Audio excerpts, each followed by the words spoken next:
everybody, I'm Victoria and today I have got my August book haul. So yes, it's a little bit late. I am sorry for that. I have been a complete failure on BookTube lately, but I decided to get my stuff together and show you all the books that I got in August. So first up is The Duchess Deal by Tessa Dare. This was a new release. Usually I don't go out and buy new releases in historical romance, but this just sounded so much fun and I just needed something light and silly and fun, and that's what this is. We have our main character, the Duke of Ashbury, who is jilted by his fiancée, and Emma, the person that made the wedding dress, confronts him and demands payment. He decides, you know what, I need a bride anyway, and decides to propose to her, and she accepts, and so we ensue on this marriage of convenience. I really enjoyed this. I gave it a 3.5 out of 5 and rounded up to 4 for Goodreads. Just a light, fluffy, fun read. Then we have Anyas Ghost by Vera Broskal. We follow Anya, who is a Russian immigrant trying to fit into the new world. She encounters a ghost who befriends her, and we follow their adventures. I actually read this, and the first part of it, I wasn't so sure. Anya's not the most likable of characters. It was kind of like a 3.5, but then the ending I absolutely loved, and it makes complete sense why she kind of is the way that she is, and I enjoyed it. I also really liked the art style too. If you look at it, it's cartoony but not too much, and we have the different gray shading, but it's almost like a purple kind of thing. I really enjoyed this, and I definitely would recommend it. The next thing that I picked up was the Ballad of Black Tom by Victor Laval, and this is a retelling of a H.P. Lovecraft story, The Horror at Red Hook, I believe is the title of it. It's one of his most overtly racist and problematic short stories, and so Victor Laval decided to rewrite it as a person of color, growing up reading and loving Lovecraft, but not loving what he was about. He decided to take that story and to make it his own. Then I picked up Binti and Binti Home by Nnedi Okorafor. These are the first 2 books in what is a planned trilogy. The third one is coming out in January, I believe. These take place in the future, and we follow Binti, who is a woman of color, and she comes from a tribe that is very insular. They don't believe in kind of leaving the planet and going out. They are very technologically advanced, and she is a mathematic genius, and because of that she wins a place at the prestigious university, but it is not anywhere near Earth, and so she decides to break with the traditions of her family and venture to this university, and we see what kind of adventures she encounters as she travels there. I have read the first one and I really enjoyed it. I gave it a 4 out of 5, and then I have started the second one. I'm about 50 pages in and have really been enjoying it so far. Would definitely recommend both of these. Then I picked up a Kata Witch, which is also by Nnedi Okorafor. This is a middle grade, I believe, story. It is following our main character, Sunny, who was born to Nigerian parents but in America, and they decide to come back to Nigeria, and so she kind of doesn't feel like she fits in. She is also albino, and she finds out that she has magical power, so she kind of has to go to this school and sort of learn how to use them. It's been described as the Nigerian Harry Potter. I'm sure it's not as simple as that. I'm sure that there's a lot more going on with it, but that's kind of sort of the idea, that a young person comes into her powers and needs to learn how to use them. Then we have Labyrinth by A.C.H. Smith. So this is the novelization of the famous Jim Henson 80s, I want to say like 86, something like that, 1986 movie, Labyrinth. This was one of my favorites when I was a child. I will say that The Princess Bride was my favorite, but this was my second favorite. And so when I saw that we had a novelization of it, I was super excited to pick this up. I actually gave it a 3.5 out of 5 and rounded up to 4 for sheer nostalgia.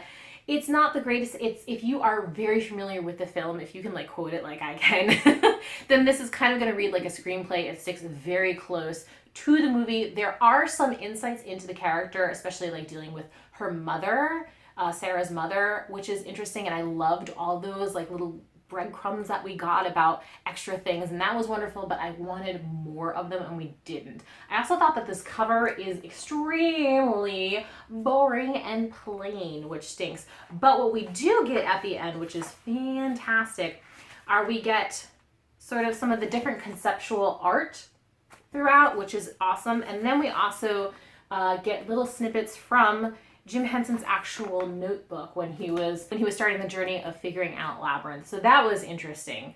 But I definitely think if you are a fan of Labyrinth, you will like this because it's the same exact story, only in novel format. Next up, we have Wind Witch by Susan Dunnard. I don't know why I picked this up. To be perfectly honest, I bought the first one and I've kind of been on a ban of buying more books in a series if I haven't read the first one to make sure that I enjoyed the series. I've had some issues with doing that and regretting it, but for some reason I've decided to pick this up. I've heard some really good things about the first one and some maybe not so great things, but this was a scratch and dent copy. Look at that. So it was pretty cheap. I want to say it was like $2 or $3, so I decided to go for it because there was no way I was going to find this cheap at all anywhere else. And so yeah, I took the risk and I bought it.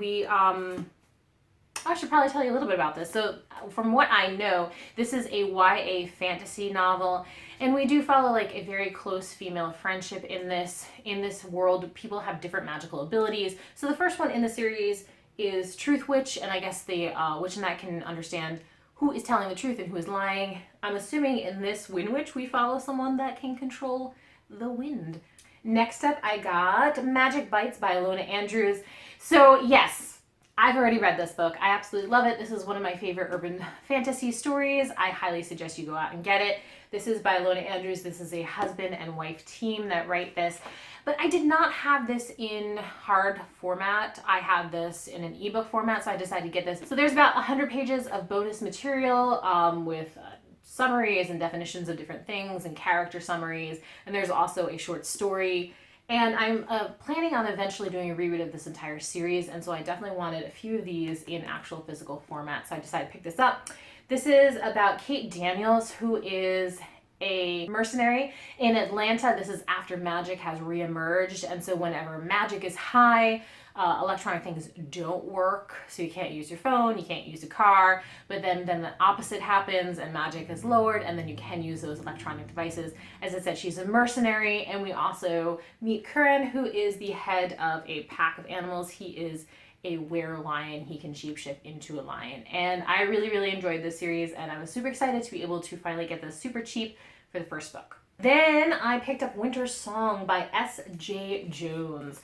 So this is kind of sort of similar to Labyrinth in that you have a young girl. I believe her sister is kidnapped by the Goblin King and she needs to go and rescue her. I believe she encounters the Goblin King and eventually marries him. I'm not sure. I know that there is sort of a love story. I have heard some pretty mixed things about this, to be honest. The cover is beautiful, I will say that. And I'm intrigued by it. A lot of people actually said that they didn't like how prevalent the music component was in this. So apparently the main character is a composer, and it goes into quite a bit of detail about her compositional process and music itself. And just flipping through this, I did see that quite a few of the titles of different chapters were based on Goethe poems, which Schubert set. And that got me like super excited. I am a music nerd. In case you all don't know, I am a musician, trained musician. And so I'm hoping that I'm one of the few people that appeals to, that too much music talk will just make me so happy. We'll see. I don't know. Like I said, I know this has received a lot of real mixed reviews. And so I'm curious to see. It wasn't too expensive. And it does have, like I said, a beautiful cover. Okay, almost at the end, we have Magic of Blood and Sea by Cassandra Rose Clark with this badass pirate chick on the cover. So this is a bind-up of The Assassin's Curse and The Pirate's Wish, because I think the publishing house that was publishing those two books actually folded, and so there was kind of in publishing limbo until Saga finally picked this up and decided to print a bind-up of this. So in this we follow Nana, who is a pirate princess, essentially, and she was going to be put into an arranged marriage, and she wanted to have none of it, so she decided to flee. The boy's family that she was going to marry into, they decided to send an assassin after her. Unfortunately, when they meet the assassin and her, there is a curse that is triggered, and so they need to work together to kind of end this curse so they can go about their ways. I have not read this yet, but it just sounds really cool and fun and interesting. And like I said, she looks like such a badass on this cover. So definitely looking forward to picking this one up. And last but not least, we have Blankets by Craig Thompson. So I picked this up way in the beginning of August. So this was like almost 2 months ago that I got this. This is actually for Tome Topple, which again, like I said, was so long ago, it feels like. This is a graphic novel that uses black and white, and that's not spoilery. It tells the story of Craig Thompson. Basically, it's semi-autobiographical.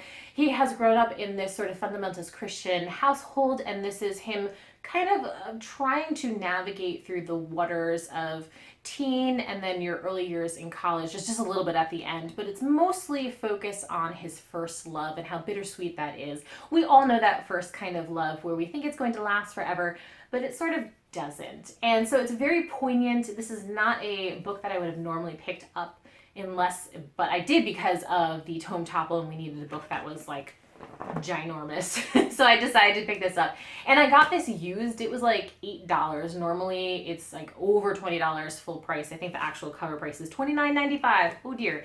But I got a lovely marginally used copy for $8, and I'm so glad that I did because I really did enjoy this, and I gave this 4 out of 5. So that's it. Those are all the books that I got in August. That's all the books. That's a lot of books. I got a lot of books.